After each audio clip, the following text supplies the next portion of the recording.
Hello friends, स्वागत है आपका आपके अपने लीगल चैनल सोच पर प्रहार में। मैं हूं एडवोकेट सनी शर्मा। और दोस्तों, आज की इस वीडियो में एक लेटेस्ट जजमेंट जो कि अभी हाल ही में 4 जनवरी 2024 को आया है, वो आपके सामने मैं रखने वाला हूं।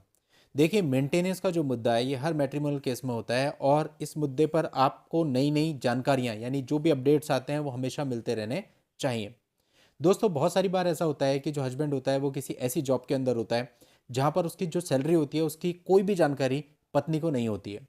अब ऐसे में अगर जो पत्नी है वो मेंटेनेंस का केस डालती है और हस्बैंड किसी तरह से अपनी सैलरी को हाइड कर लेता है, तो मेंटेनेंस कुछ भी बन सकता है। तो इसी से रिलेटेड दोस्तों ये बहुत ही इंपॉर्टेंट जजमेंट आया है और आप सभी लोगों को, आप प्राइवेट जॉब में, गवर्नमेंट जॉब में, आपको ये जानना बहुत ही ज़रूरी है क्योंकि तभी आप सही प्रकार से लड़ पाएंगे। देखिए, इस मामले में क्या था कि वाइफ ने एक मेंटेनेंस की पिटीशन दाखिल करी। अब मेंटेनेंस के लिए उसको हस्बैंड की इनकम बतानी थी और हस्बैंड की इनकम उसको नहीं पता थी, पर यह पता था कि वो जॉब कहाँ पर करता है। तो जो वाइफ थी उसने उसके एम्प्लॉयर से ये डिटेल मांगी कि भाई मेरे को बताया जाए कि मेरे हस्बैंड की सैलरी कितनी है। लेकिन जो एम्प्लॉयर था उसने मना कर दिया क्योंकि जो हस्बैंड था, हस्बैंड ने पहले से उसको बताया हुआ था कि इस प्रकार की डिटेल आपको किसी प्रकार से प्रोवाइड नहीं करनी है।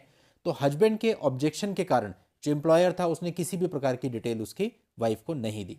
तो वो अपेलेट अथॉरिटी में गई, वहां पे भी किसी भी प्रकार की डिटेल उसको नहीं मिली। अपेलेट अथॉरिटी ने भी किसी भी प्रकार का इंटरफेयर करने से उसमें मना कर दिया।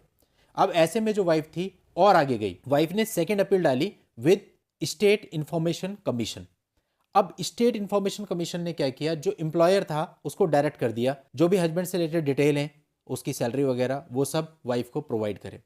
अब जो हस्बैंड था इस ऑर्डर के खिलाफ हाई कोर्ट में आया था, मद्रास हाई कोर्ट में आया था। उसने एक रिट पिटीशन डाली थी और इसको अपोज किया था कि भाई ये चीज़ गलत है, ये ऑर्डर गलत है। और अब इस बात पे डिसाइड करना था मद्रास हाई कोर्ट को कि ऑर्डर गलत है या ये ऑर्डर सही है। तो मद्रास हाई कोर्ट ने पूरा मामला देखा और ये देखा कि भाई ये मामला जो है वो मैट्रिमोनियल है, मैट्रिमोनियल केसेज उन दोनों के बीच में चल रहे हैं। तो यहाँ पर मद्रास हाई कोर्ट ने एक केस का हवाला लिया, Sunita Jain versus Pawan Kumar Jain and others, 2015 का दोस्तों ये मामला है। इस मामले का हवाला लेते हुए ये कहा कि जो वाइफ है वो एंटाइटल्ड है हस्बैंड की इनकम को जानने के लिए, क्योंकि यदि मेंटेनेंस का केस चल रहा है तो मेंटेनेंस के केस में हस्बैंड की इनकम को बताना उसके लिए बहुत ही ज़रूरी है। जब तक हस्बैंड की इनकम सामने नहीं आएगी तब तक सही मेंटेनेंस का निर्धारण कैसे होगा। यानी मद्रास हाईकोर्ट ने इन शॉर्ट ये माना कि जो वाइफ है, वाइफ हस्बैंड की सैलरी की जानकारी ले सकती है ताकि वो कोर्ट में प्रोवाइड कर सके और अपना मेंटेनेंस सही तरीके से बंधवा सके। तो दोस्तों, आप में से भी जो लोग ऐसे हैं जिनकी वाइफ को उनकी सैलरी नहीं पता, उनकी वाइफ आपके एम्प्लॉयर के पास जा सकती है, नहीं देता है तो अपील कर सकती है, नहीं देता तो फिर और आगे अपील कर सकती है। और इस प्रकार से जब हस्बैंड ने इसको अपोज किया तो देखो मद्रास हाईकोर्ट ने भी यही कहा कि भाई ऐसा है, ये ठीक है, डिटेल दी जानी चाहिए, तभी मेंटेनेंस का सही प्रकार से निर्धारण होगा।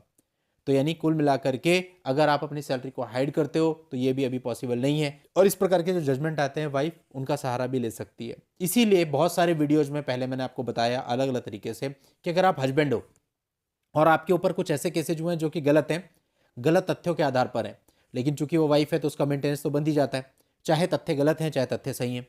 अब ऐसे में अगर आप अपने मेंटेनेंस को बचाना चाहते हो तो मैंने साफ तौर पे आपको कई बार कहा है कि मेंटेनेंस केस को लड़के अगर आप सोचते हो मैं जीत जाऊंगा, मेरे पास एविडेंस है, वो अपनी मर्जी से गई थी, उसका अफेयर चल रहा था, कोई और प्रॉब्लम थी, तो आज के समय ये प्रैक्टिकली पॉसिबल नहीं है। देखो, जहाँ जेन्यून केस है वहां तो बात ही अलग है, वहां तो मेंटेनेंस देना ही पड़ेगा। लेकिन अगर फॉल्स केस भी है और वाइफ मेंटेनेंस मांग रही है तो भी जनरली उसका मेंटेनेंस लगा दिया जाता है और आप उसको कुछ भी करके रोक नहीं पाते हैं। इसीलिए आपको बहुत सारे वीडियो के माध्यम से अलग अलग आपके लीगल अधिकार बताए गए कि आप कैसे कैसे अन्य तरीकों से आगे बढ़ करके ये मेंटेनेंस का दुरुपयोग या 498 का दुरुपयोग या जो भी दुरुपयोग आज के समय पे चल रहे हैं इनको आप रोक सकते हैं। हाँ, और जेन्युइनली आप गलती करके आ रहे हैं, जेन्युइनली आपने सच में अपने बीवी और बच्चे को प्रताड़ित किया हुआ है, तो डेफिनेटली फिर आपको कोई नहीं बचा सकता, मेंटेनेंस आपको देना ही पड़ेगा, सारी चीज़ें आपको करनी पड़ेंगी। तो इसलिए अपने एंड पे मिस्टेक नहीं होनी चाहिए। हाँ, अगर आपके साथ लॉ का मिसयूज हो रहा है तो आप पूरे चैनल को एक्सप्लोर कीजिए, आपको कई सारी चीज़ें ऐसी मिलेंगी जिनसे आप अपना बचाव कर पाएंगे। और दोस्तों, आप लोगों की हेल्प के लिए जजमेंट का लिंक आपको इस वीडियो के नीचे डिस्क्रिप्शन में मिल जाएगा, वहां जाके आप इस पूरे मामले की जानकारी ले सकते हैं। आज के इस वीडियो में इतना ही, नेक्स्ट वीडियो में नई जानकारी के साथ मैं आपसे फिर मिलता हूं। तब तक के लिए goodbye and thank you for watching. Take care.